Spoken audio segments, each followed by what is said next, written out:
a very known face, former member, editorial board, and head business desk, Nigeria Television Authority, NTA. But today, Shehu Olagunju is group head, strategic communications, Bank of the North.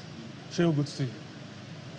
And of course, seated next to Shehu is Mr. Dari Babarinsa.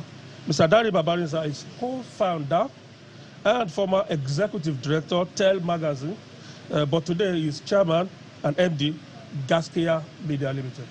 Good to see you, Mr. Babarinsa. Thank you very much. And of course, sitting next to me here is the one that is so popular in Abuja. They call her Madam Speaker or Digital Oracle, Kimberly Nwachukwu. She's of Nigeria Info, and there she's manager program. Kimberly, good to see you and welcome aboard. Thank you very much. Good morning. All right, Honorable Minister, you already met the panel now, so let's get started. We've seen you in a frenzy this past couple of days, inspecting projects as usual, trying to be sure that everything is ready for Mr. President's visit or impending visit. We would like to bring us up to speed on that. Well, Benga, thank you very much for the opportunity. Remember last time when we met, you asked whether you would have an opportunity to interact with us to find out actually when this commissioning of projects will eventually take place. I did say we hope so, and we thank God Almighty that today we are meeting again for us to let you know, yes, indeed, by the grace of God, Mr. President will be commissioning some of the projects that we have executed under his administration. We have sent out a tentative date to start on the 10th of June after the Salah holiday. We took into cognizance that the Salah will be 6th, 7th. 10th of June, you said? 10th of June, Okay. 10th of June. We took into cognizance that Salah will be 6th, 7th, and then Monday will be public holiday. And so we said, okay, we can start on the 10th, which is on the Tuesday, then continue on the Wednesday. Then again, 12th will be Democracy Day, which is a public holiday. Then that will be skipped, and then we'll start Derive week. It's a very large, crowded program, but we believe by the grace of God that the ones that Mr. President will be able to do by himself, the ones he may send the Vice President, the ones he may send the Senate President, the ones he may send the Speaker of the House of Representatives, or other senior government officials. And we are trying to kickstart with the inauguration of the what I call the rebrand of the International Conference Center, which of course everybody has been expecting. And then we'll go on with other projects that are very positively impactful on the lives of our people. So we have arranged for 19 days, God willing, 19 days of project commissioning. And thereafter that, we'll now take on flag off of projects that will tend to also be ready in study in office. So that's where we are now. Okay. How many days for commission of projects? 19 days. 19? Yes, 19 days. Yeah. 19 days. I think that's a good place for me to plug in. That is the fact that the exemption of the FCT from the Treasury Single Act has enabled the administration to do a lot of things at great speed and at scale. But is there also a risk of a problem of accountability and transparency in the way the funds are managed? Is that a clear and present risk? There's nothing like lack of transparency and accountability. Take for example, the money we have now is paid directly to the commercial bank. Remember, under the single treasury account, every fund goes to the central bank. Now, what's the essence of central bank? I mean, what's the essence of to block the loopholes of revenue accruing to the federal government. we are not making revenue for federal government. I said there's no need. And that hinders us of participating in the larger financial market, of getting money to fund our projects. Take, for example, the budget is passed, for example, and what comes to us? We get 1% of what the federal government gets every month. So assuming the federal government gets 800 billion naira for this month, 1% of 800 billion is 8 billion naira. That alone cannot even pay salaries, right? 8 billion naira. Now we depend on our IGR. Now, if our IGR goes to the central bank, we cannot borrow money from central bank. We can only borrow money from commercial bank. And commercial bank, what is collateral? What can we hold in case anything happens? How do you repay? Now, what the president did, and that's what it is, the president sees government as business. He wants to succeed. And the only way to allow FCT to succeed is to unlock them and make sure that they have access for funding. Now, how much do we need from this commercial bank? We need, say, for example, 100 billion naira. How do you pay? You tie your IGR to the loan. So every month, the bank collects social amount of money. Now, with that money you have, you're going on with your project, because the money that comes every month cannot go around for you to start the execution of projects. So you need much money so that you'll be paying back with your IGR. But if the president did not do that, we would have been in a mess. And that is the truth of the matter, we have been in a mess.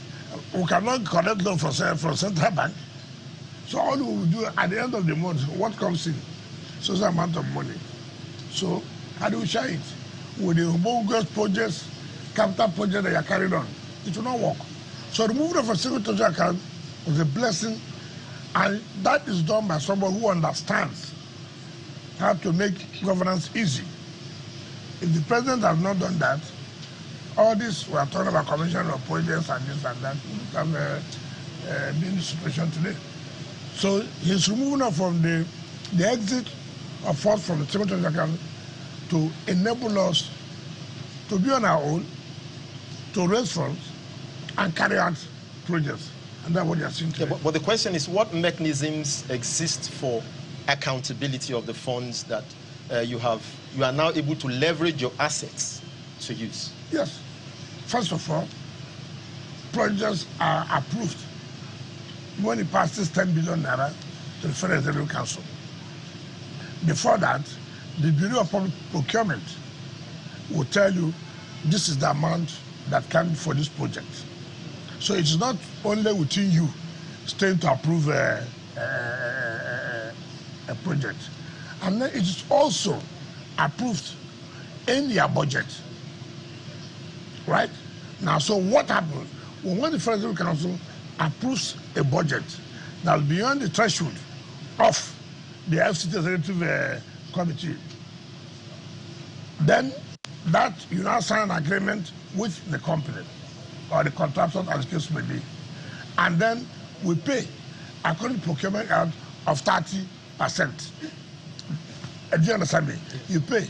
Now, you now pay a milestone based on the certificate issued by the FCDA that this contractor has done 5%. Now, in that case, you have no problem. And two, we don't sit in the offices to say, oh, the FCDA has submitted the interest certificate, pay social company. No, I don't do that. I will go to the site and see for myself and call the executive, the acting ES, come. You have recommended in the interest certificate number 1 that we should pay 10 billion naira. Can I see the work now that I can say they are qualified to be paid 10 billion naira? And so every company And the officials of FCT, they're on their toes.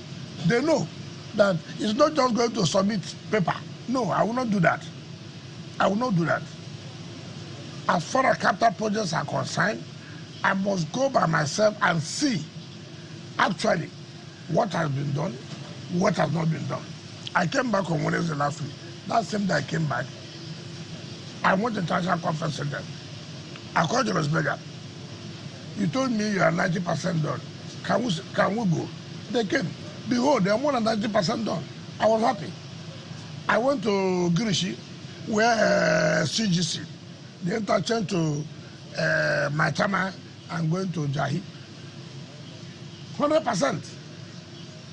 So, in such situation, not just 100%, what's the quality of job that have been done? You see, sometimes our people are being compromised. You see the resident engineer sign anything for you. I said, what I work for? On Saturday, I was at Oshafa. And the resident engineer, without taking approval from us, has given approval to the contractor to make a way for that the ability to have asked them that they should open social place for them to be passing. So I came down there. Why is this place? This will cause a lot of traffic. They said, oh, the soldiers asked. I said, no. Who are you to take that decision without coming to us? There and there, I removed him. I said, covered. The military should. From here to it's about 50 meters. We can't continue that way. I removed him instantly. And I told the contractor, he assured me that this work will be done. With what you have seen, are you sure you are going to complete this work before this? He told me, yes. So that they work in the night. That's okay. On Sunday, being yesterday, I didn't tell you. I went back there on my own. And I was satisfied with what I saw. Indeed, he was going to complete the job.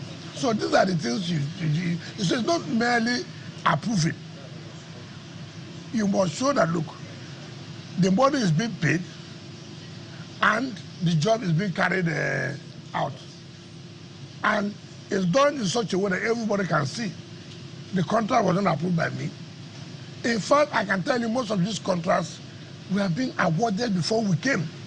But it's our policy. They don't just abandon projects because you did not supervise the award of the contract. No. The public, these are public funds. Governments, they continue. If we allow that, then you see projects scattered all over the place. And that does not make the city to be clean. So you do have the president directed that, look, we must try as much as we can to see that all these most contracts are awarded 2005, 2010, 2015, up till now. And that's why we provided in the 2025 budget 85% of our capital expenditure to complete the ongoing projects. There are so many people that will come and say, no, we are not the ones who are awarded. They'll go and award their own contract. No, it is not about we awarding. It's about we giving the people what they want. And if these projects are going to be positively impactful on the lives of the people, why not continue? And that's what has happened. Sure. Okay, Honorable Minister, that takes me to the issue of IGR. Yeah. It's obvious that there's been an increased drive for IGR in the FCT, the most recent being the ground rent issue. Yes. Okay, some people who are affected have complained that it's either they didn't know about this or they were not informed or they were not asked by previous FCT administrations, and that's why some are owing up to 10 years, 25, 30 years, and that they're wondering why they have to pay for the lapses or ineptitude of past administrations. And then, Honorable Minister, given the state of finances of some people now, they may not be able to offset a bill of over 30 years, that has accrued over 30 years at once. So what are you doing to maybe installmental payments or giving people more time, or what are you doing about this? You see, it's not unfortunate in our country. You're a tenant. Landlord. Yes, of the FCT. No, I'm just coming. Okay, so You paid for 2 years, for example. Your tenancy will expire tomorrow. okay. You are coming to tell the landlord, because you not remind you, it's the duty of the landlord now to not remind you. You see, now you are shifting it to the landlord, but that's not the case here. You have a CFO, and the CFO says you will be paying annually for you to continue to keep that property. That annually is 100,000, 200,000, as the case may be. And you are not saying again, some people may not have the financial reason to keep to it. We're talking about central business area. We're talking about Maitama. We're talking about Wuse 1, Wuse 2. We're talking about Asokoro. How many poor people live here? Tell me, how many poor people live here? Most of their elites, they own property overseas. But they remember that they must pay their taxes.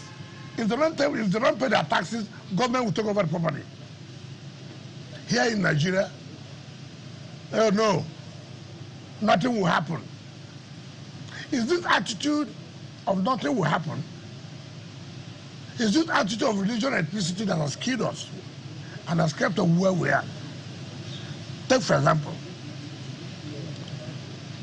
today, if you need a nation,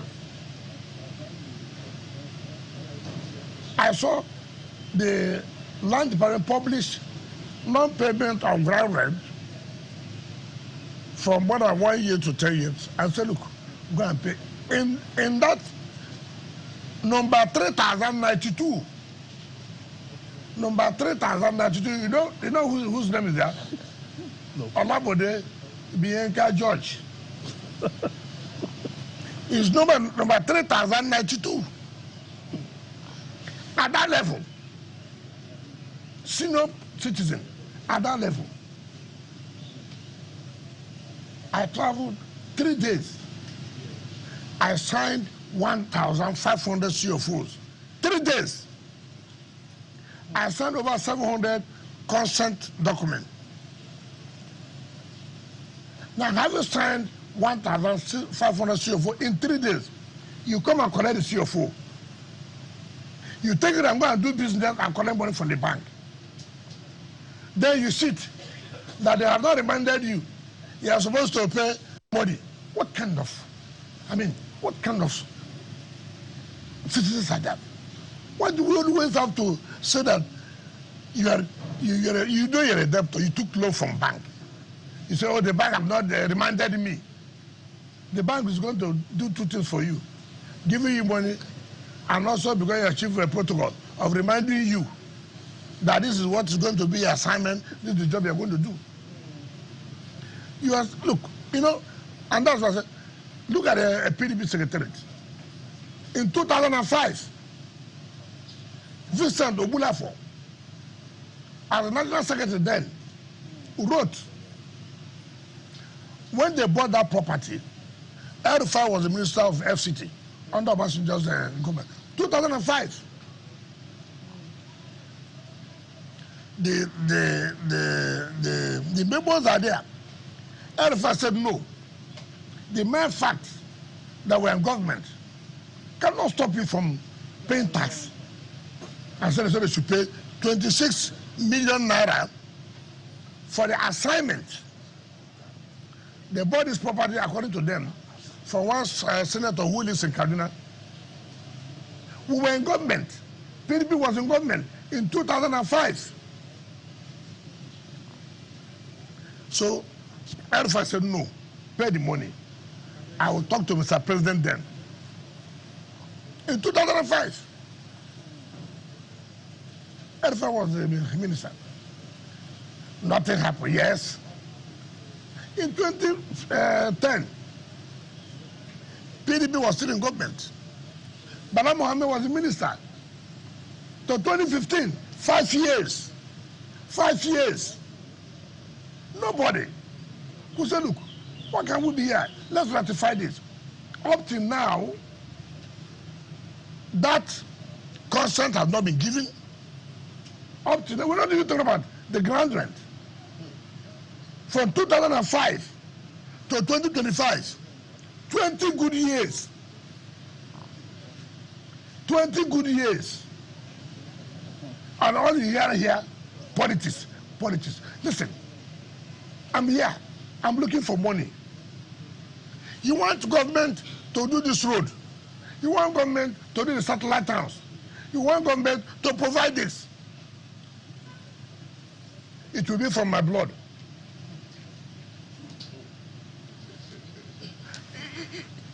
This is a country where we always respect the laws of other countries. When we go out, you see us obeying. Even without being told, we will obey. But when we come here, no. Like, what happened recently showed me that, look, there are people who do not want this country to progress. There are people, and when I saw those who were behind, I just laughed. I said, you need leadership that have to tell you, no, this can continue this way. It exposed so many people. All those who are complaining, are they the poor? Have you seen any poor man? He owns a house in Maitama. He owns a house in Usetu. He owns a house in Asokora. He owns the businesses in the central business area. How much are they supposed to pay? Nobody pays up to 400,000 naira as grant rate a year. And then you come and tell me, we did not remind you. You have seen your houseboys whose duty is to come and remind you that you're a debtor. Whose duty to tell you that, look, as a tenant, your house rent has expired. I mean, look at the kind of excuses. And I laugh. Some people will even say play politics. And so, oh, you know, we're the ruling party. It will affect us. Affect you how? Are we taxing based on APC? Are we taxing you based on PDP? So how's it going to affect you? But because they know they have been exposed, all kinds of maneuvering, all kinds of blackmail. Oh, the minister is too hard. Minister is not this. These are the same people who complained that when the former government was there in the 80s, that they never knew if there was any minister. Now the same people now, I say, oh, he's too hard, he's this. The same people want you to give them, I hear you did this, I'm living so place. Can you help me to let that be road? With which money? Yeah, but two wrongs don't make a right. So no, how? I'm doing the right thing. It's the process of recovery. Yes. Or your administrative processes. Yes. Either collect the ground rent or revocation. The argument largely that I've heard is that you don't follow due process. What is due process? You require a court order. No, it's not correct. I don't require a court order. It's not correct. First of all, we're giving you notice. Okay. Remember, in March, we published. In March, we will publish about these people who are owing. In March, April, May, June. Now, look, the caucus of the leadership of PDP, led by Senator Abamoro, they came to see me. Now, look, this is the problem they have. I say, what's that? That this and that and that. I said, okay, hold on. I turned by my rights. I brought the documents, internal memos. I said, take it. Go. Read it. Tell me. They confessed that, look, it's unfortunate. I said, no. I don't want this a confession here. You go back to the party leadership. Tell them to tell Nigerians that, look, indeed they found that I did not do anything wrong. It was them. They should even thank me. They should even thank me. You know, if not the presidential intervention, I believe that people say heaven will come down, heaven will come down. But then they said it's only 7.8 million naira, which you, as a loyal party member, could, I mean, dip your hand in your pocket and pay. You can't even pay. First of all, it's not in my name. Even Devt cannot pay because the problem is not in their name. But that is not the point. Who is the one that will say, people like Bodejo will say so? Look at the Devt story. That's why I said so. If Bodejo said so, that is something you could do. How can he say so? I read what he said. If an old man has no job, sit down in your house and read their newspapers. Bodejo said, PDP made me. PDP gave me national name. PDP, I agree. Party cannot make you. You are the one that will make the party popular to win the election. Party. Your Excellency. Now I'm coming, sir. Party cannot say we are popular. It is you, individuals, that made the party to be popular. Look at it this way. I agree that PDP made me. Ask Bode George, whom did PDP make in Lagos? It is the party that makes. Whom in Lagos did the party make since 1999? Not one assembly, not one House of Reps, not Senate, not anything. Not anything. Not anything. And then you are talking to me who has labored, campaigned, and worked for the party to be the major party in the state and at national level. Meanwhile, in your own state, the party has never one day, every day, crying, complaining, every day from 1999, complaining, crying, Tinubu did this, Tinubu did not do this, they rigged the election, every day. Even when we were in power, we knew what we did to make sure that people take over in Lagos. It didn't work. Even when Jonathan came, we know what we did. It didn't work. Your Excellency, thank you very much. I want to ask two questions. How different is Wike's administration in FCT from your predecessors? And secondly, are you still in the PDP? Fine. It will be very wrong for me to assess myself. It is you. No, what are you doing differently from your predecessors? Look at what we are doing differently now. You have said, what I mean, you, not you as a person, the people have said FCT was not working. And now it is working. Which means, first of all, I'm doing things that they refuse to do. One, I have found out that most of them didn't have the courage to annoy people, to step on toes. I have a lot of interest. I take joy when I step on the toes of big men. Those who say that nothing will happen, I take joy. I said something will happen. It will happen. It makes me happy. All you want is to take decision against the poor people. But you, the rich man, nothing will happen. Something will happen. And that's why we're getting results. And that's why if you don't do the right thing, too bad. Too bad. I don't care. The only person I owe that is to say, look, Mr. President, this is what I'm doing. I'm not doing it because I'm from social place. I'm not doing it because I'm from social religion. I'm doing it that I have to support the government. I have to make a difference. People, this is supposed to be a capital. You know what pains some of us that we will travel outside every time. And you see you staying in a cozy environment. Oh, this lawn was done very well. Oh, look at trees. Oh, look at it. Who did them? I don't know human beings. I don't know human beings. Why do you think that anything, so it's a magic that you cannot replicate simply because we don't want to be disciplined? Simply because we believe that he's my brother. Simply because he's my sister. Or simply because we worship in the same church. We worship in the same mosque.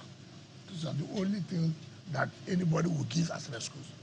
We don't want to do the right thing. I mean, where will we go to? Where? So, this is what we do. Now, what is that man? Which party am I? I'm in PDP. Now, you see, when people don't want to learn, you see, impurity will kill you. Like you said here, some people said, when you were governor, you are doing this. Now other people are governor. You see, that's one thing people don't learn. When I was governor, for example, the circumstances may be different. That you were lucky that you could get away with impunity does not mean that now you'll be lucky to get away with impunity. I tell you, see, that's what people say when they say what I'm doing now. Yesterday, nobody enforced the ground rent. That means nobody will enforce the ground rent again. You see, it's a mistake. No. The man yesterday, or you yesterday, you were lucky that the man did not enforce it. Now there's a new man who said he must enforce it. So also it is in the party. If as a governor, we were lucky, assuming we were lucky to get away with impunity, you cannot say because you too, you were also based on this impunity you were acting. And why don't you also allow you're lucky. You know, there was an armed robber there. You pass, you escape. Does not mean when another person is going, he will escape. No, it doesn't work that way. Now, I am still in PDP. I work hard for this party. I've not seen anybody who would have the guts to tell me, Wike, you are not a member of PDP. Who is that? What is his contribution to the party more than me? All right, let's leave party for now. Let's take you back to the FCT issues. I know there's a lot of questions to ask concerning the party one, but I want to take you back to something. Now, your 2 years or less than it since you became minister has been very evident in terms of the projects that you're doing. You've shown the courage to expand infrastructure. I mean, you're Mr. Infrastructure. And even without a band, a lot of residents here applaud the work that you're doing in this regard. However, there are also some people asking, so what next in terms of what to expect? Is the signature of your administration going to be about your infrastructure, roads, and the likes of it? Or are we going to see a shift away from that? Maybe not away, but a shift aside from that, maybe housing, seeing that we have housing deficit here and schools. Okay. Government cannot provide housing alone to the people. Key thing first, what drives investors to come? I want to build a mass housing estate, for example. There are no roads. How would I achieve it? I want to build a world-class medical center as an investor, but there's no road. How do I build? I want to invest in education, the best of schools in the world. There's no road. I want to do farming. How do I go to the place and do the farming? No road. Every government first must provide road infrastructure, network of roads. On Saturday, I was in Kwale. I went to Gwagwalada, Kwale, and Buhari, Ushafa. When I went to Kwale, from the junction to going to Abuja, they call A2 to Pi. Supposed to agree on that. A2. And it's one of the projects we're going to commission. Then from Pi, this A2 to Pi is 15 kilometers. Now from Pi to Gomani is 15 kilometers. But I remember that when I got to flagging off of Pi to Gomani, so from this A2 to Pi, the road is bad. How do you award the job from Pi to Gomani without awarding A2 to Pi? How do you go to Gomani? You have to pass through Pi. I called the satellite time coordinator. I said, what kind of thing is this? Of course, English language, grammar. I said, no, this will not happen. Immediately, under emergency, we awarded A2 to Pi. A2 to Pi have completed. My brother, you do us a favor sometimes. Used to take interest and go and visit these places. Now, when I got to that Pi, where the road has ended, then the contractor did from Pi to Gomani. So the contractor told me he had also sold everything. I said, no, we must go there now. Let's go there. We entered this airport. Why would this country talk about food security? Why?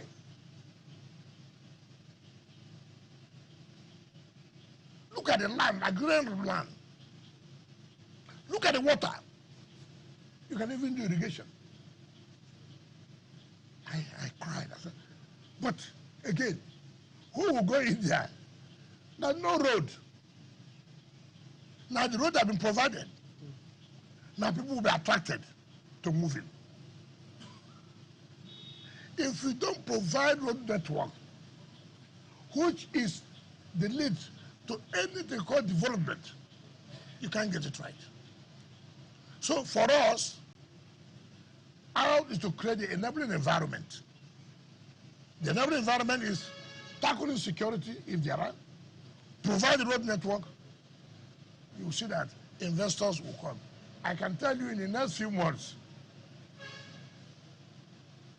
I'm sure the whole of that land, the funded, there's some people to go and do farming. They'll go and take it and do land speculation. So, doesn't that put a responsibility on government again? No, that there's more for you to do in that area. That is what we're saying. Empower people to make use of the potentials of that place for agriculture. That's what we're saying. See, the agriculture today we are talking about is not a subsistence agriculture that will make a country to be great. It is not an agriculture from here to here. No, that is from hand to mouth. If you want to talk about agriculture that sustains a country, so this is the mechanized agriculture. And that requires a lot of funding. But sir, are we seeing the deliberate effort to get these investors in this sector that you just mentioned? Of course, that's what we're saying.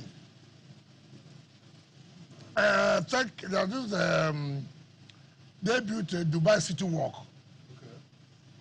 They came that they want to replicate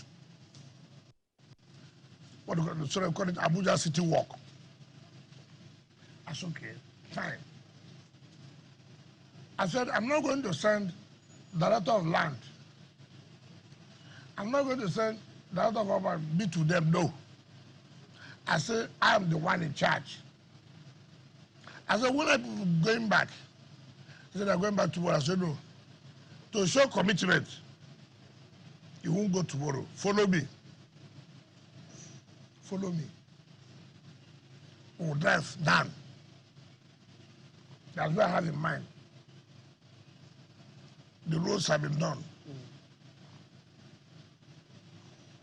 When we got there, they said, look, this is a perfect place. I said, no, it's not the only perfect place. Wait, I will give you the arrowful now. To show our own commitment, we want this thing done. That's what leadership is all about. I don't want anybody to go and sit down and begin to do a bureaucracy for me. I want it to get done. I sat there. I called the director, I called the director of surveying, and all that. I said, listen, I'm the chief driver of this project. So I told the people, sign an agreement for me that you have to kickstart this, finish the first phase, so that they signed.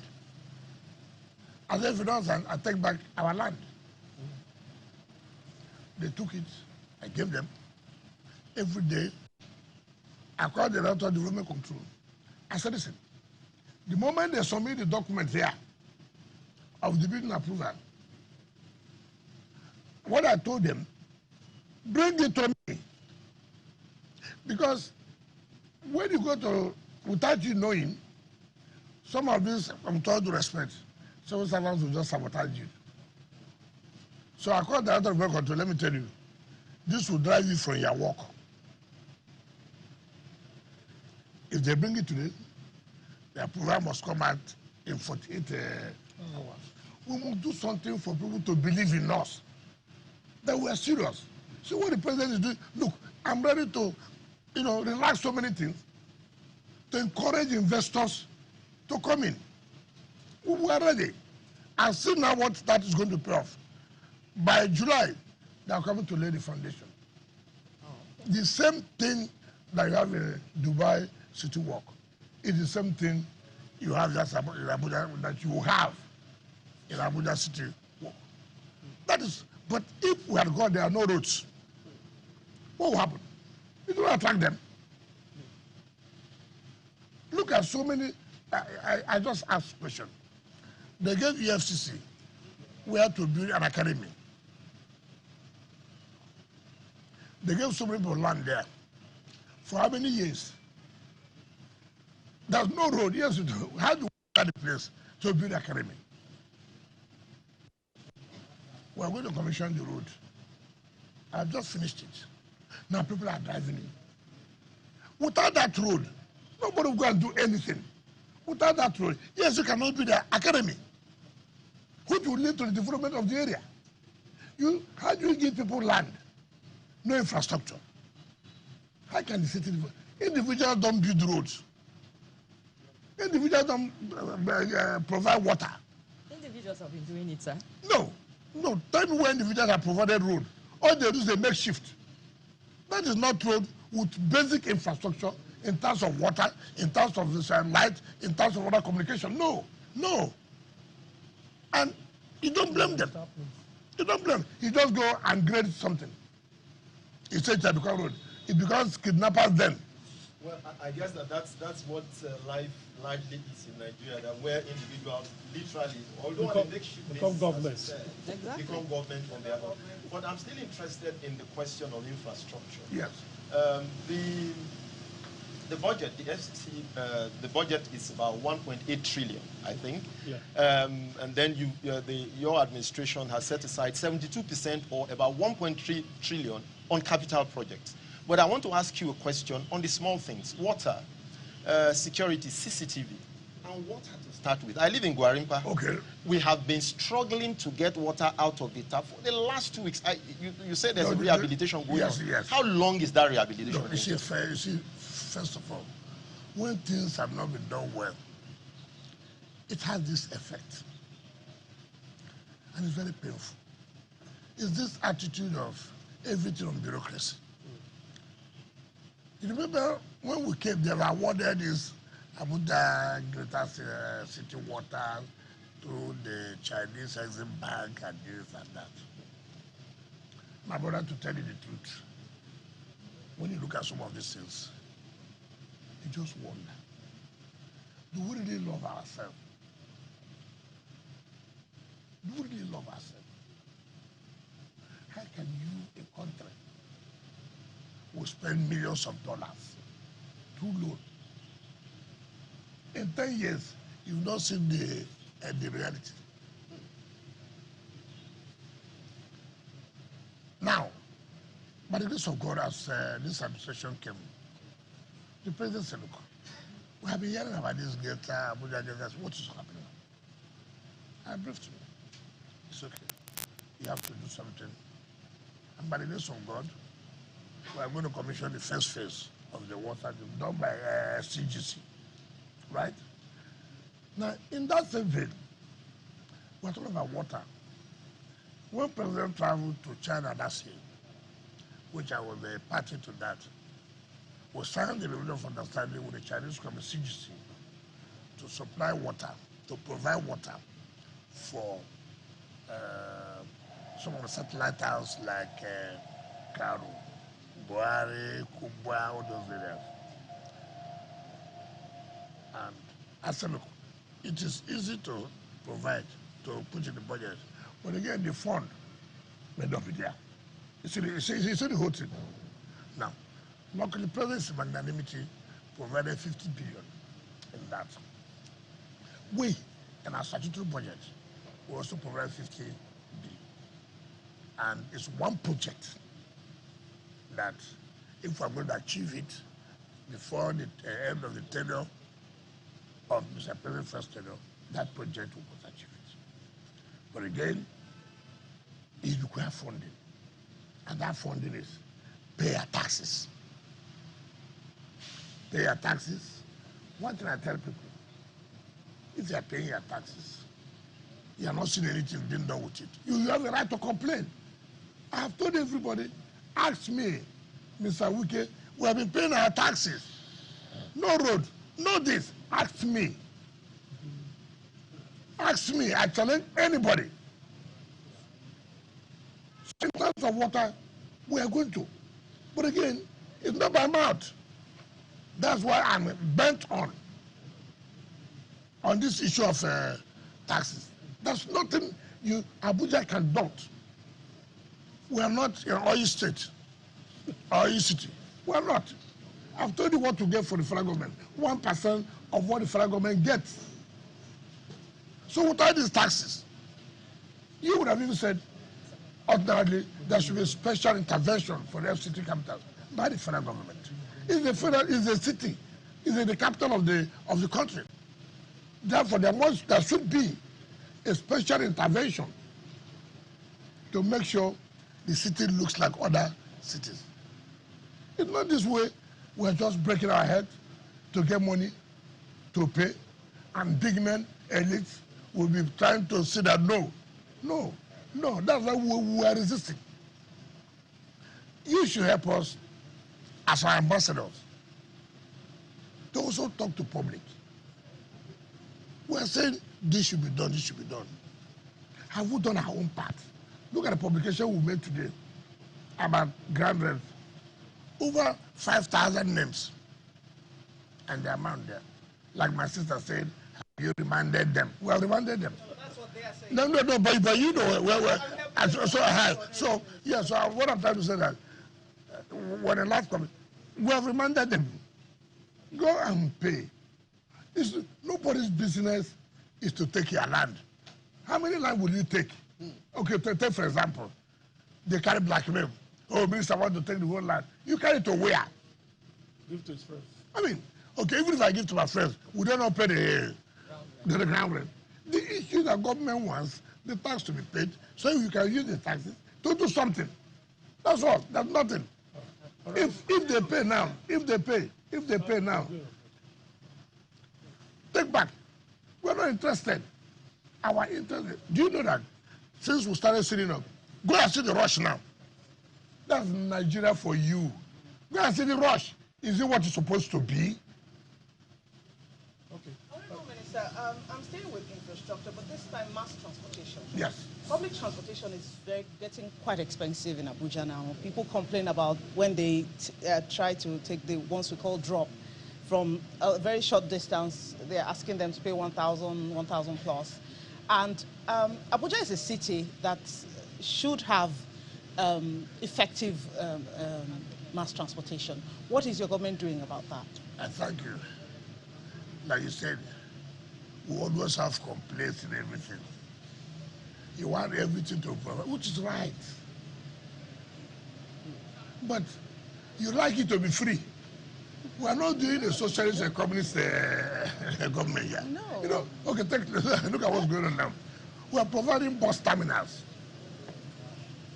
Go to Mabuchi, go to Kubo, go to Central Business Area. It has never been there before. Part of it is to fight insecurity, and part of it is to give effective transport system. What we intend to do as to reduce the cost, like you are saying, is to provide massive, quite good number of buses and taxis in FCT's own column, that you will know that, look, this is for FCT. And then, of course, subsidize it because of the hardship. But let me tell you, there's no time Nigerians have ever complained. Honorable Minister, can we do something? We need to go on break because it's statutory. We need to go on break now.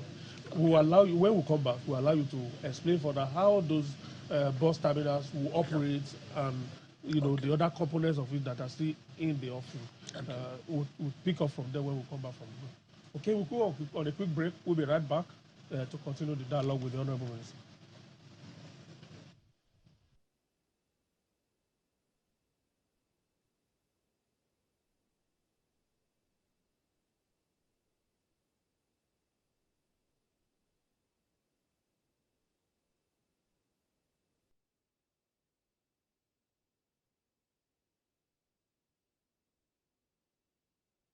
provide buses and taxis. Taxis will be there to convey people to the various areas they want to go. While the buses, when you actually are coming from other areas, take it to the terminal, and then the taxis will pick you, and then in that case, you know the vehicles you have boarded. You know who are the operators of those vehicles, so that the issue of one chance does not occur again. Again, we will not also allow any and any person to operate as a taxi or bus driver. You just go on the road, you see people on the road. I'm going to Buhari, you enter a vehicle. Not registered. All those things will be taken care of. And you ask yourself, well, how could this be a city without all these organizations and rest? How? What makes us a city then? What makes us a city? But you see, in taking these decisions too, you are having a heavy fight. People are fighting it. Why are you doing this? You want to stop some people from making money. How will stop people from making money? That want to be organized. You can come in there, we have to be registered. You have to paint it in our own color, so people will know. Of course, you have those who are not comfortable with that. In fact, some even label me, after all, you are not in the APC. You are trying to give us bad names. All kinds of things. But that shouldn't bother you. You must be focused and go ahead and do what you're supposed to do. So how soon will you overcome all these obstacles? Well, it takes time, but we have started. Because all these problems the president will commission the bus terminals, yes, no, and they can't lie fallow. No. I say we commission it this month we're in. Yes, I was saying we're going to provide, but will be run by private individuals. We will not allow. How soon? No, I've told you that the president is going to inaugurate it this month. With the buses? And yes. No. Then the buses are already coming. Because you have to buy what's in the budget. We are provided in the budget for 2025. Right? We couldn't have provided them when the terminals are not ready. It doesn't make sense. And it will not be run by Transport Secretary. No. We will not agree. That means everything will collapse. But we'll be supervised. But we'll hand it over to private individuals to run. Okay. Your Excellency, before these projects we are commissioning and other programs, how faithfully are we implementing the Abuja master plan? Is it still, as people talk about it? It's still part of the fight we are fighting. People go and distorted the master plan. And you go and say, look, this is not what's supposed. Oh, the former minister gave it to me. Why are you coming there? Because I'm not a Christian like you, because I'm not a Muslim like you, because I'm Igbo, because I'm Yoruba, because I'm outside, all kinds of things you hear. And you don't even want to say, gentlemen, let us tell ourselves the truth. Look at this place, it's supposed to be green. Look at it, it's supposed to be drainage. Why this? And somebody wants to say, this must be implemented. You see blackmail. They give them platforms on the television, social media, or whatever, and begin to lambast the government. Simply because you want the right thing to be done. That's where they're supposed to, if you are, even where I live, from Asokoro, going to Uzape, Papaduma. Gilmore did that road. The road is supposed to have double carriage going straight to meet up on another road in Uzape there. The community blocked it. And the whole of that place, Papaduma, had been compensated more than 20 years ago. Nobody to take them out after compensation.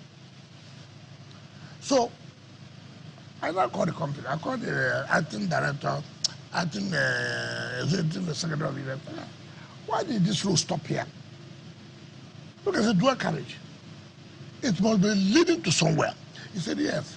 There's about 600 meters to connect to the other road. I said, what happened? He said, the village. I said, why are you talking like this? which village? I said, even though they have been compensated, I said, call me director of the settlement. Come. I said, go and call the chiefs. Call their youth. I will bring it down. The road must pass. I will bring it down. The road must pass. If you like, you see, I don't understand why we don't want to accept the reality on ground. They have been paid compensation for long. No problem. I'm ready to pay another compensation. But this road must go through. It's not for me. It's the master plan of Abuja. I did not design it. I did not design it. But you have poor leadership who will not take decision. And that's why I tell people, one thing you must know. Today, a leader should be able to take decision whether it's wrong or right. So many people have been president of Nigeria. Some people have identified that, oh, oil subsidy, fuel subsidy is a scam. Everybody has said so. But who has taken decision? Have you reached a compromise with the villagers? No, I know this road you are talking about. No, I'm I coming. know that road. I hope you don't have land there. It's you I'm worried about because you may be accused that it's because you have your house. Don't worry. You see, as in my position now, don't bother about the accusation they give to me. All those things will evaporate. You cannot be in government. You cannot be serving. Then you say nobody will accuse you. You don't need to worry. As I said, you don't want to serve. The point I'm making about leadership. Every president has come. This fuel something is a scam. What have you done? You know it's a scam. What have you done? Courage. What did the president do? The first day he was sworn in, this thing has to go. Everybody, he said it will go, it has gone. Leadership. The ability to take decision. It doesn't matter people who may be angry. No decision will favor everybody. But to the greater majority of the people, today that decision he took has made more money available to the states. So the point I'm trying to make, I said, go and call your chiefs. That road will pass through. If you like, come from here till night, it will go through. It happened in this place where we don't want to commission in Grishi. That's one of the things that made me to remove the ears. You awarded a contract. So I went there. And the way of this road linked to.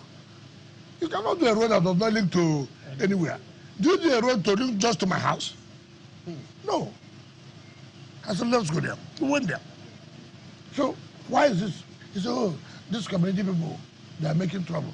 And then you allow us to award this project. Get out. Get out. How do you want government to operate that way? No, government will not operate that way. So I sent the new man, go and tell those people that this road will pass through. I called the chiefs. I called all the administrators. I said, okay, I'm going to relocate you. Even if the compensation, I made it 200%. I traveled to Milan. The company called me, look, they're not going to meet up because the communities have refused. I called the acting ES. You are from Abuja? I said, yes. You are the acting ES? I said, yes. And your people are stopping government from doing road that will benefit them. It means that you will lose your job. I'm going to make sure you go back, and I'm going to transfer you to a place where you will see where to work. So you better go and tell them, as I come back, I'm going to supervise that demolition. I came here, I flew in from Milan that same morning. I went there, I told come on, go there. Come on, demolish it. Well, what happened? Then I came. Oh, sorry, sir. Give us some time to park. I said, no more time. I've given all the time required. People started writing, why no human face, no this. I said, what is human face here? Today, as we're about to commission that project, go and see the jubilation. So I would have, stayed clear, because they threatened this will happen. You see, leadership doesn't work that way. And today, it's not beneficial to them. Those who are living there now, go and see that place now. You can't even buy a social amount of money. That's what you must take decision. Honorable Minister, sorry to interject, but I feel before we just shift gear into something else, to bring this one up, and it's a follow-up, a rider to a media chat you had some time back, talking about the primary school teachers in the FCT, and your intervention then was to withhold 10% of their IGR and set up a committee. Now, between then and now, a little curious to find out, what's the committee up to in terms of that? Well, the committee has made their recommendation, and today is 2nd of June. The Permanent Secretary Treasury is already working out how much they are supposed to have by their hour. Because normally is the beginning of the next month, right? That we're entitled to assess our IGR. Because it's not when IGR is paid, you assess, no. It stays for 1 month. Okay. Then you'll be able to know just how much you got for this month. And then you move 10% of that for the area councils. So I'm sure by the time we would have finished this chat, it will be ready to say this amount of money. And then I will invite the union and to say, listen, we must also have to tell ourselves the simple reality. We must make sacrifices. It's unfortunate. We are not owing. It's the area councils that are owing. But we cannot also say because we are not the area councils, we allow our children to suffer. It had happened last time where we brought 60% of our money to cover what they are owing. Let them be 40%. But again, that tells you about leadership at the local area. I don't have the power to sack any council chairman. They are elected chairman. I cannot do that. I cannot do that. Even some of these measures were taken can be challenged in court. But however, you need to take these measures. You need to take the measure to save the situation on ground. And so what was agreed that, look, well, once we call them, listen, every month, this is what we should pay. You go back to the classroom. We are not going to give this money directly again to the chairman of the area councils. The committee, which will be headed by the treasurer, is to pay this money to the teachers, so we can have a reprieve. But people can challenge you. Under what law do you have that power? You see, when you follow this law, so many things will go wrong. When you follow, how do I feel now? But there's a danger in not following the law also. To whose advantage now? To whose advantage? It is for the greater interest of the people that you, an individual, who are refused to carry out what you're supposed to do.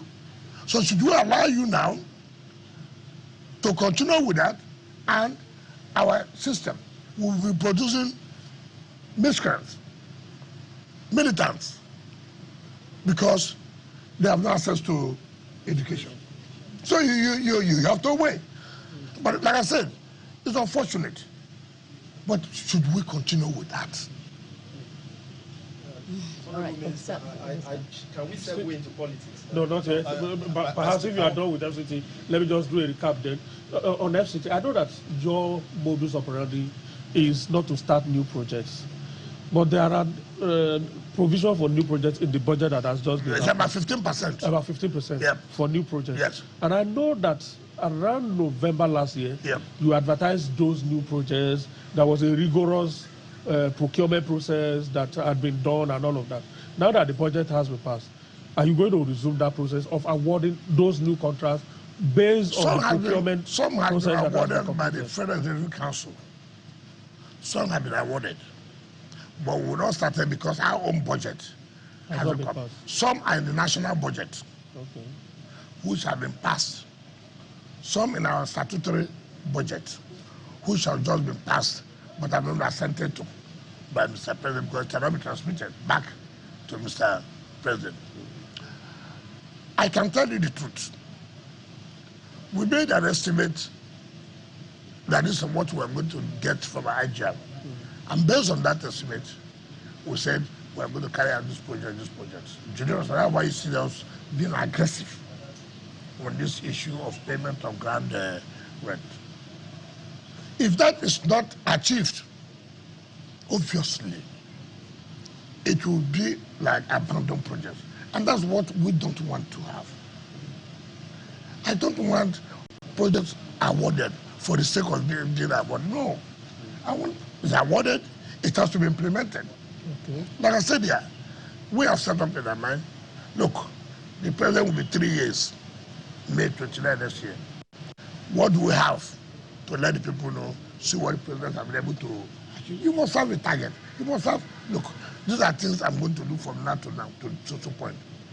But our handicap, our challenge is this issue of payment of taxes, which I say,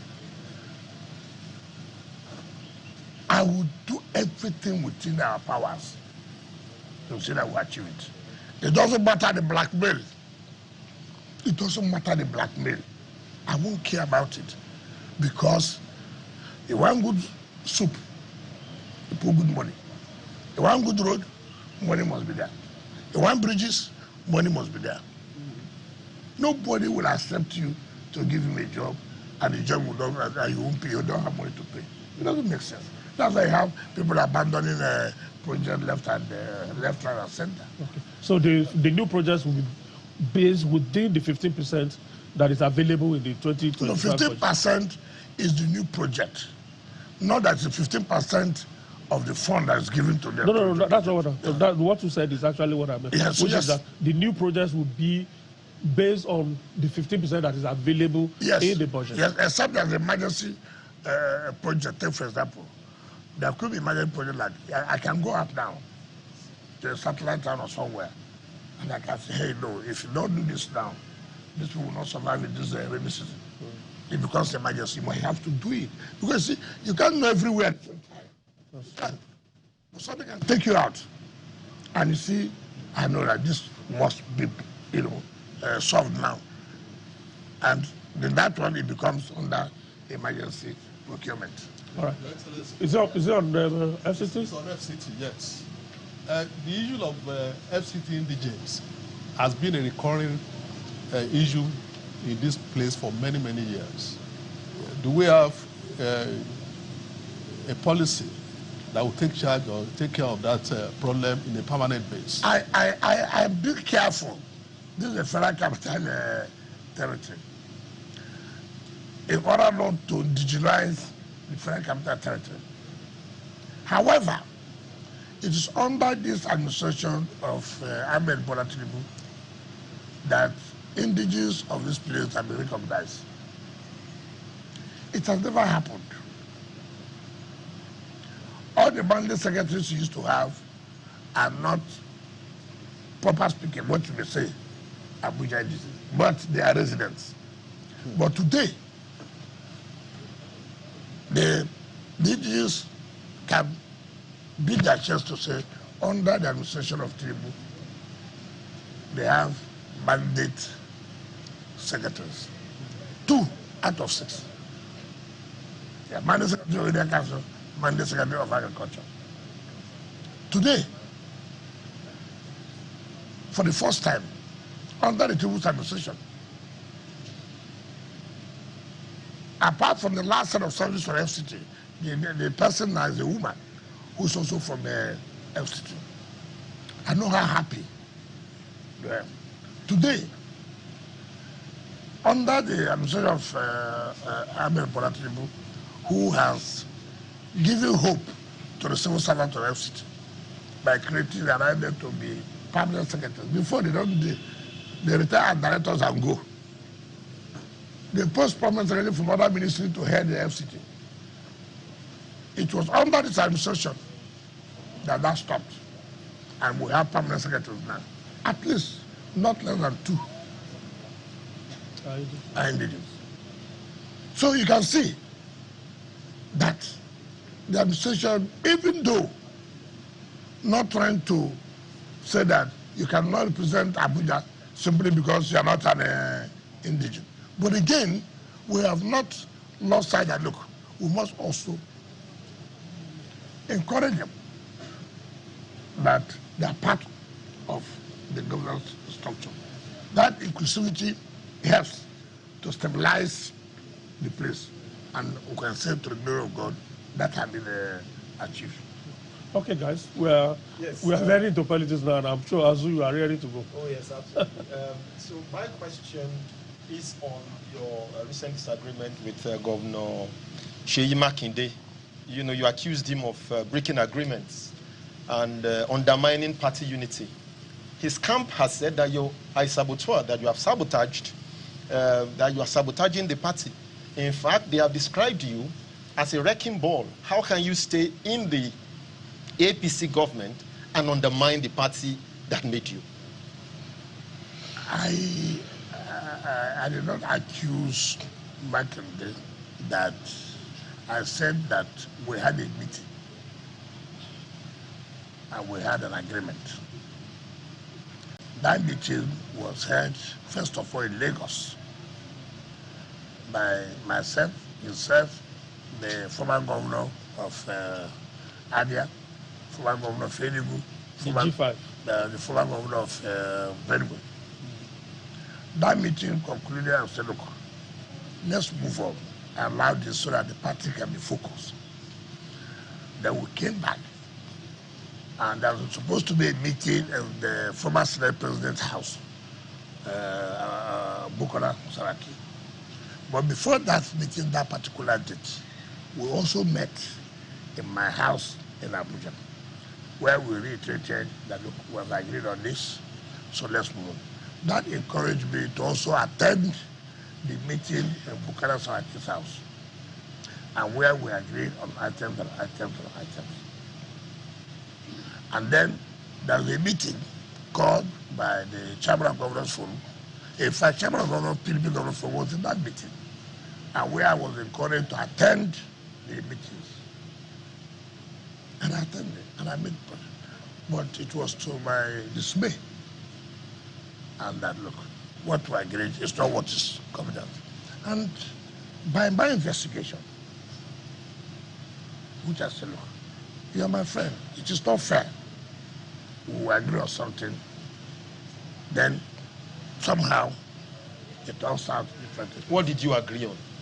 First of all, we all agreed that Samayang, by the Supreme Court judgment, is the secretary of the party. Let us not allow the party to have crisis. You see, forget about those who will abuse you. Yesterday, did I abuse me? Did I abuse me yesterday? No, they abused me yesterday. So don't bother yourself about people abusing you. They will hail you. You are the one who's carrying our party. You are this and that. Why did I say that? Because most people do not know. And when you don't know, the public is not aware. Or they say, oh, this happened, this happened. So it's good to let the public know. See where we are. See what happened. See what did not happen. I read what one of his boys said, abusing me, all kinds of. Did you deny what I said? That is something matter. It's not about I'm a spoiler, I am this. Those are names you can give to anybody. Deny what I said. We did not agree. We did not meet. That is the issue. You can run courses on me, no problem. In politics, if you don't want to be abused, don't go into politics. Honorable Minister, you said something, sorry to Yes. interject, but you did say Supreme Court ruling. Judgment, not ruling. Judgment. Now, it gave some bit of ambiguous interpretation to a lot of people who are saying the Supreme Court is saying that the lower court does not have the jurisdiction to determine party leadership. So it's left for the party to determine it. No. You see, that's the problem we have. Who went to court to challenge that Samayang is no longer the secretary? Who went to court? It is Governor Seyi and his people and Mbada went to court. And the State High Court, the State High Court said yes. By him running for the gubernatorial election in Imo State, that is due to have resigned. Samayan went to Court of Appeal in Enugu. There was split judgment of 2-1. Samayan went to Supreme Court. And the party also went to Supreme Court challenging that decision. The Supreme Court said, look, first of all, the man who went to court, what is locus? Assuming there's even a crisis, it's within the internal affairs of the party. And therefore, set aside the judgment of the Court of Appeal. When the judgment of the Court of Appeal is set aside, what does it mean? Are you going to deny me the fruit of my labor? Now, what is the subject matter? Assuming they're not conceding, National Secretary position was not zoned to southeast. Within zone to southeast. It's a zone between the north and south. And the south came back to want to go back close zoning. To say, okay, look, since Secretary came here before, let it go here. But not as a party, national party, that it was zoned to the southeast. Okay. It doesn't stop anybody from vying for that position. But what it means is that, yes, that look, for us to work together, allow them to bring the secretary. We went to National Convention. We went to the National Convention. And he was elected, not appointed. He was elected by the National Convention. Now you know it to say, oh, the Southeast has said he should no longer be secretary. Who says that? And somebody was elected in the National Convention. People just give all kinds of misinterpretation, say everything that they want to say. It's not correct. So the seat of National Secretary was not ab initio zoned to the southeast? No, there's nothing that we have never zoned region. We zoned north and south. Okay. Then when they zone to south or they zone to north, like the National Chairman was zoned to north. When the north now met, they said, okay, let it come from north central. That's how you came. Then how you came and left. Now, the Deputy National Chairman of the party, by the constitution of our party, should be the one acting in order not to deny that, not to deny not of their chairmanship position. It is that. Now, when the North Central came up, to talk, I said, no. You cannot appoint somebody to preside over those who were elected. It must be by election.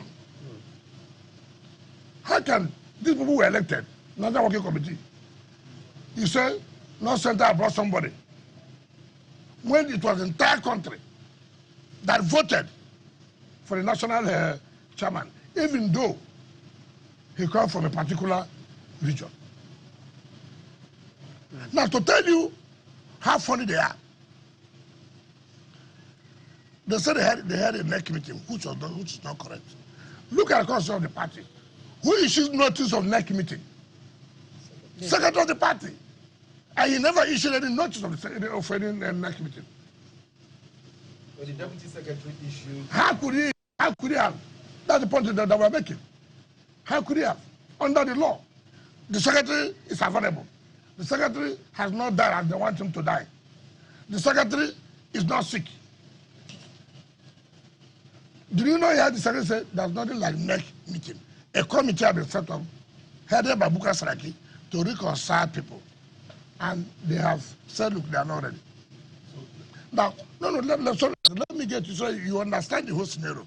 How people shoot themselves. They set up a committee to go to INEC to verify, indeed, whom does INEC recognize as National Secretary. INEC told them plainly, in fact, who led that committee that went on it was the governor of Enugu State. The governor of Enugu State, Peter Mba, he was one who went to INEC, and INEC told him point blank, We cannot recognize anybody other than Sam Ayamu. 2, who signed the correspondence to INEC about the PDP's candidate for the 2025 election? It was the national chairman and national secretary, that's Sam Ayamu. How could he have signed something yesterday which INEC had recognized?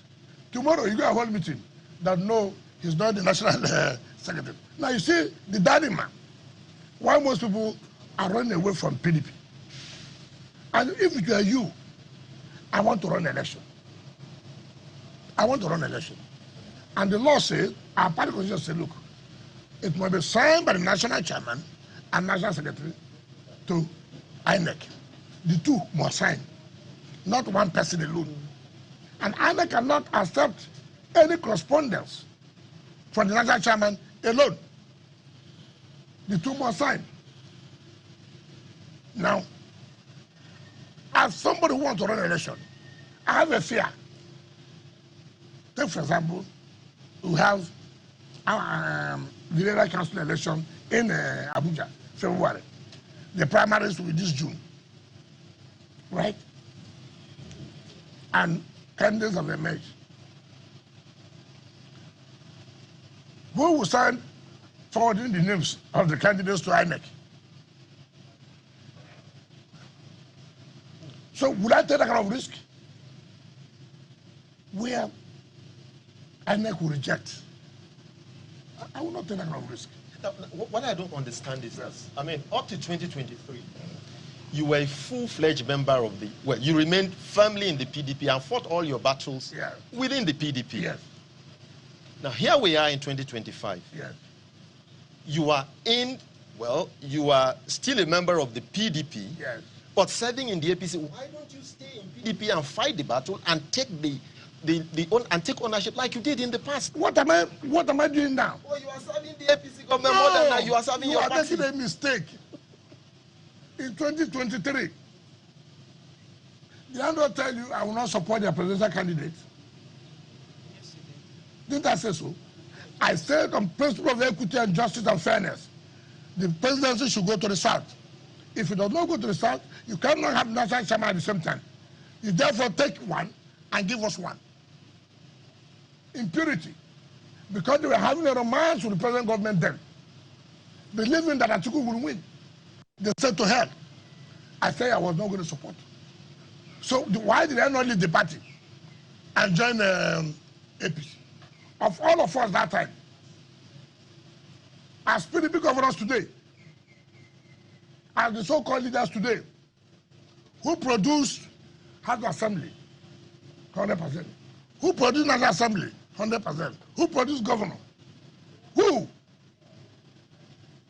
Who? Ask them in their various states. How many senators do you have? How many assemblies do you have? Do you have a governor? No. Take for example, Olabode George supported Labour Party. I said I will not support. There's no likelihood that he has a chance to win the election. I'm a politician for Christ's sake. I read it. I know it. You can't tell me, oh, because it doesn't know. I won't do that. This man, even if we support, he can't win the election. Forget about this sentiment of this. It will not work. So, Honorable George, and some of us, we say, look, everybody, you have to support a certain candidate. Choose whoever. We all agreed.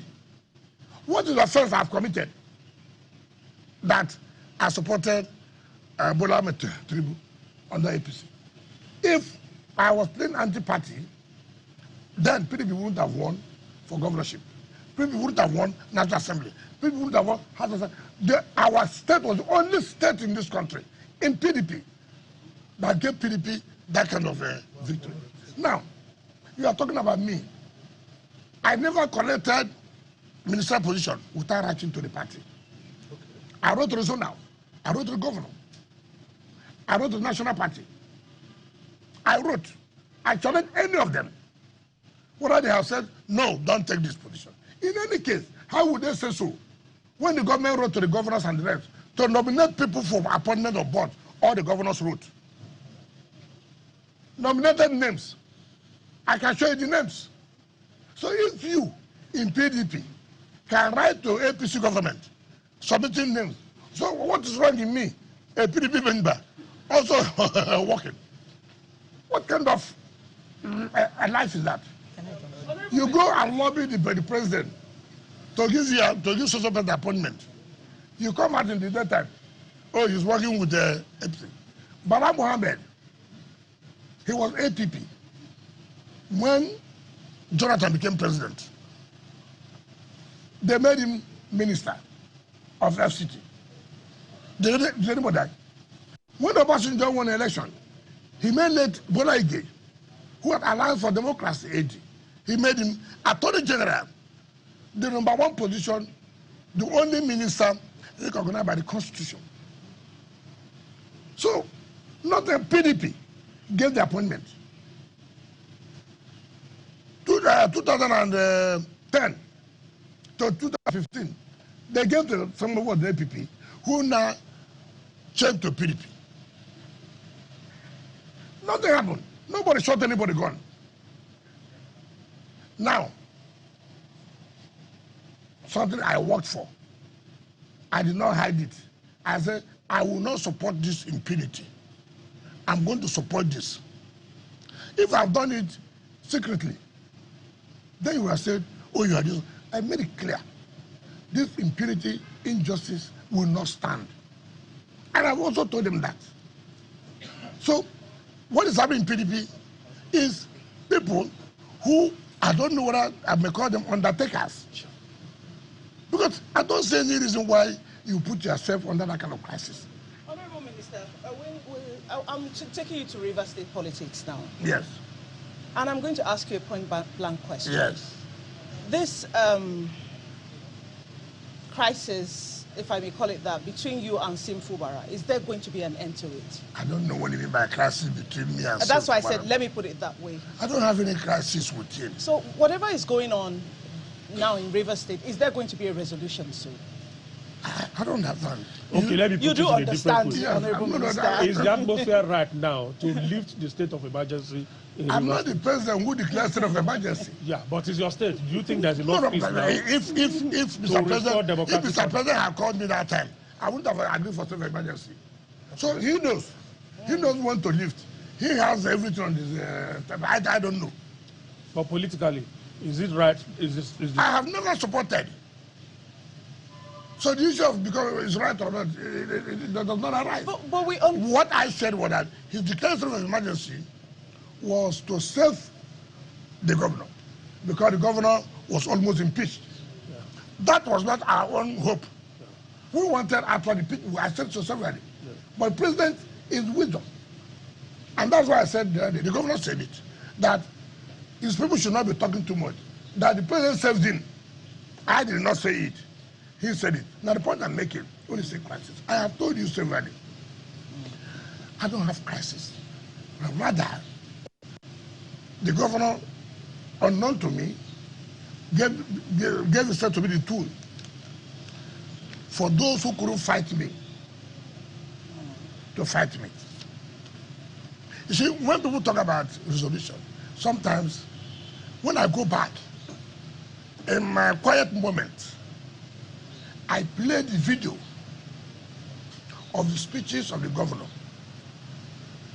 What he said, what he did to me. I weep. Was it necessary? This was somebody who brought you, gave you food, gave you everything, did this for you. Then you became a tool for his enemies to fight him. You know, we're all human. Yeah. When people say there should be peace, nobody said there should be no peace. How do you feel? How do you feel? Take for example, how do you feel? You know what you pass through by sending your son to school. You know what you pass through to make it be a human being. All of a sudden, in the night, your son came with 2 people with gun to shoot you. Just tell me. Is this something that will just go away like that from your mind? You make sure you gave your son good education. You make sure you provided food for him. You make sure he didn't lack. You are ready to sacrifice everything you had, and you made that sacrifice. In the night, they said the armed robbers. Who are the armed robbers?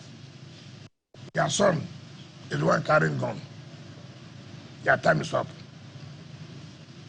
Somehow, God helped you. You didn't die.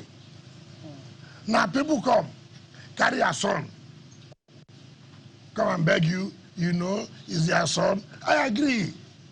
But He said even held your leg. it's not correct. Okay. There's never been a time. Sorry, boss. What is happening to anybody? You see, I have told people, this politics of television, the politics, I feel so bad. Each time I read these things, I feel so bad. Because, yes, once Governor Dapo Biodun, Governor Feboi, and one of the leaders from the Southwest, he came to my house, brought him. Yeah, okay, brought him. I said, listen, he's ready to make peace, this and that. I said, yeah, I don't have a problem.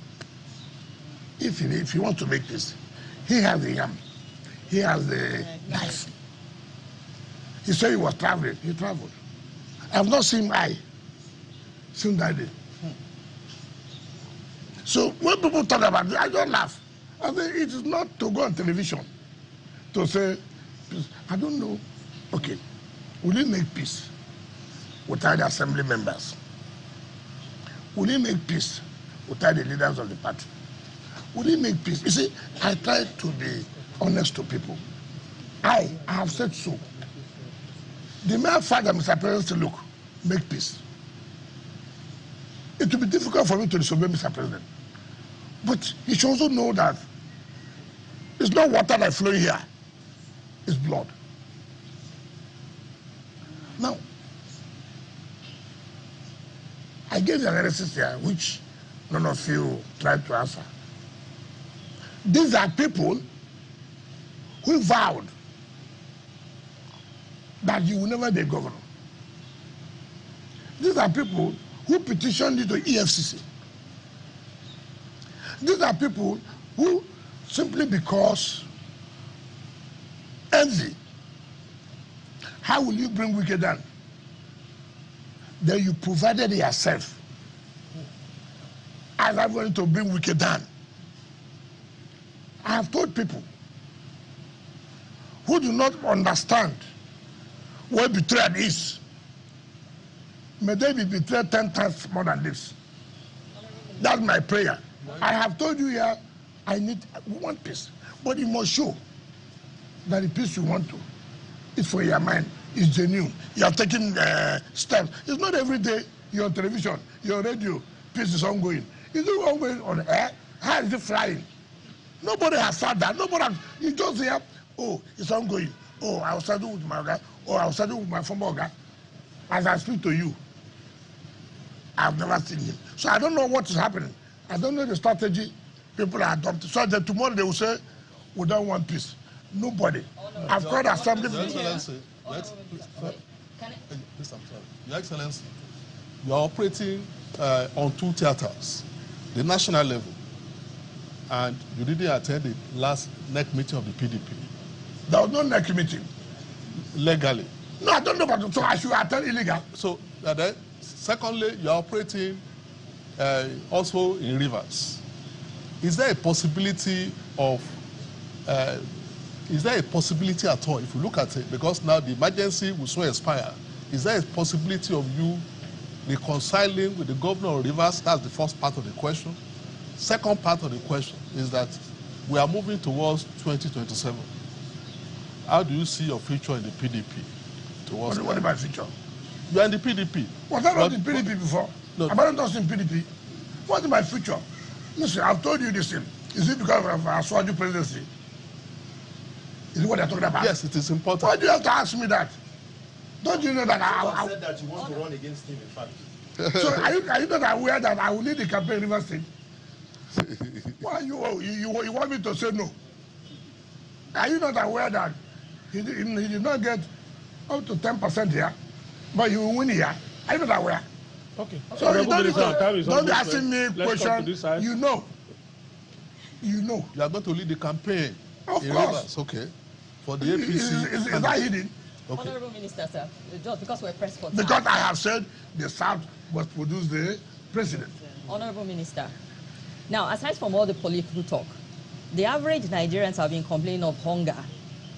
And now we are seeing people who have served like 2 times governor and minister also saying the hunger has come to them. It feels like hunger pro max at this point in time. Okay. Now, how is your administration and the Renewed Hope administration addressing that specifically? Because we're seeing politicians say they're hungry. You know what I don't like in Nigeria? We have the time to listen to jokes. But they are influential people. Which influential? What makes them influential? You think they're influential? A former governor and minister? Hold on. You are talking about Rotimi Amechi? Yes, sir. And you have been specific. I don't know how a man will choose his 60th birthday to tell lies. It's unfortunate. Of all time, it's your 60th birthday that people are celebrating you. You used to tell lies to Nigeria. You are hungry. Let us tell ourselves this. He was Speaker 1999 to 2007. And if anybody knows, he was the most pampered speaker. Then he was reading law in London as a speaker, 1999 to 2007. He became a governor, 2007 to 2015. He was still reading law in London. 8 years as Speaker of River State House Assembly. 8 years as Governor of Rivers. You never talked about hunger. He became a minister from 2015 to 2023. 8 years, super minister, transport, where you were borrowing money for exit bag loans. He didn't talk about hunger. 2 years you have left office. I'm in coalition because I'm hungry. You're only hungry of power. And that's just failure on his part. How do you look at it? How do you insult Nigerians? How do you trivialize the issue of hunger or poverty? Why do you do that? You're insulting Nigerians. You joined Atiku. You joined Alpha because you are hungry. Have you not insulted Nigerians? Just that you can't stay out of power. That's the hunger. You can't stay out of power. How would a man since 1999 to 2023 will stand before Nigerians who presided over billions of naira? This was the same man who on the national television told Nigerians he doesn't like money. Meanwhile, dollar was showing. Meanwhile, dollar. You are carrying dollar. And you are telling Nigerians you don't like money. What kind of country is this? And we are listening to that. And you said it's influential. What's the influence? Let me tell you what's the influence. You know, we overrate people. We overrate people. What's the influence? He was governor 2015. He couldn't produce a successor. He couldn't give his candidate, Muhammad Buhari, come up to 25%. He was a sitting minister in 2019. No president had ever moved with soldiers the way he came with soldiers. He said he produced a governor. He couldn't produce a candidate. Again, his candidate Buhari didn't make 25%. He was the teacher of campaign. Again, in 2023, he came. Okay, this time around, I'm going to support Atiku. In PDP, thank God, we did not support PDP. If I supported PDP and they won, he would have taken the glory. We said, okay, we will not support PDP. They failed. They didn't even get 10%.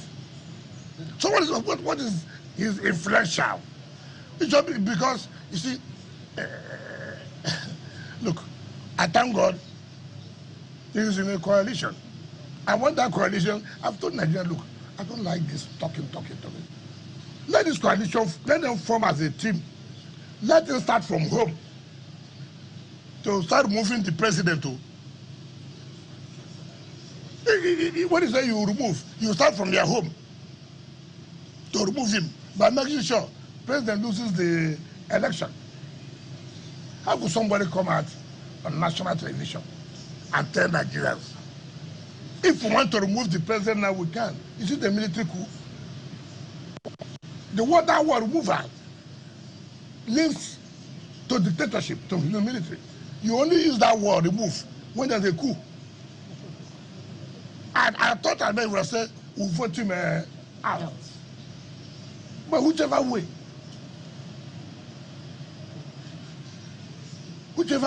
Why would a man not talk about, you saw what happened in this country in 2015, 2019. Look at the suffering that that passed through. 2023. All right, we have just 2 minutes. And the man is telling you that he's hungry. Any quick question? Insulting Nigeria, like clapping her for him.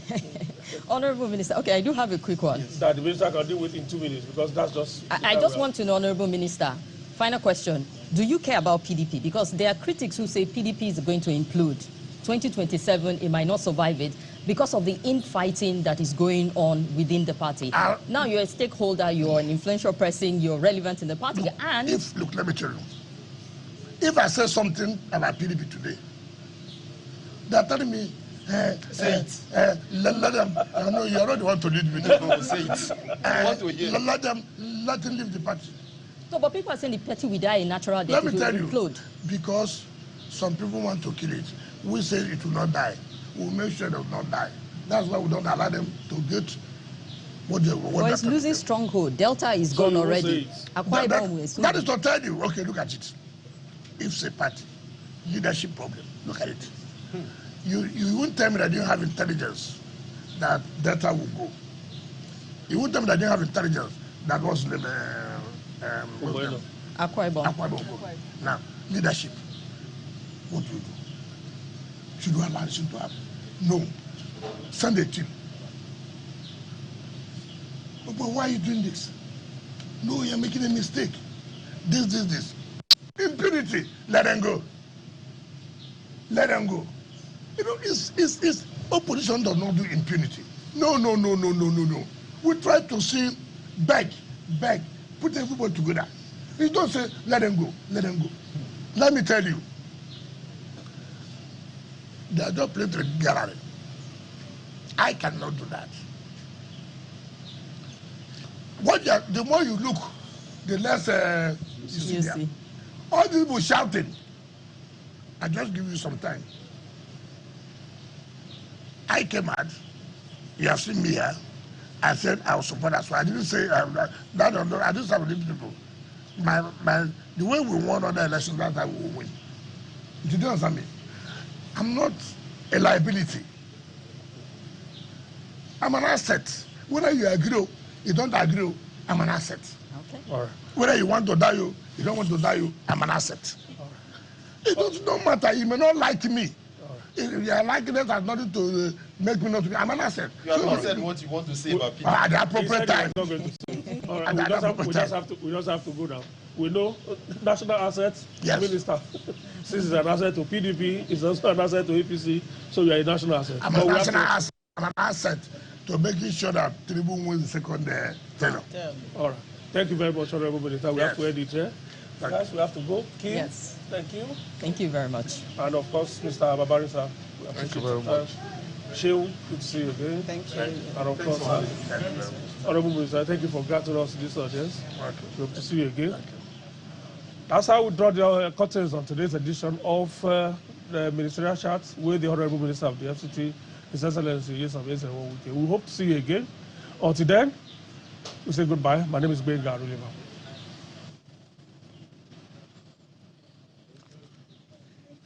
Okay, off camera, say it.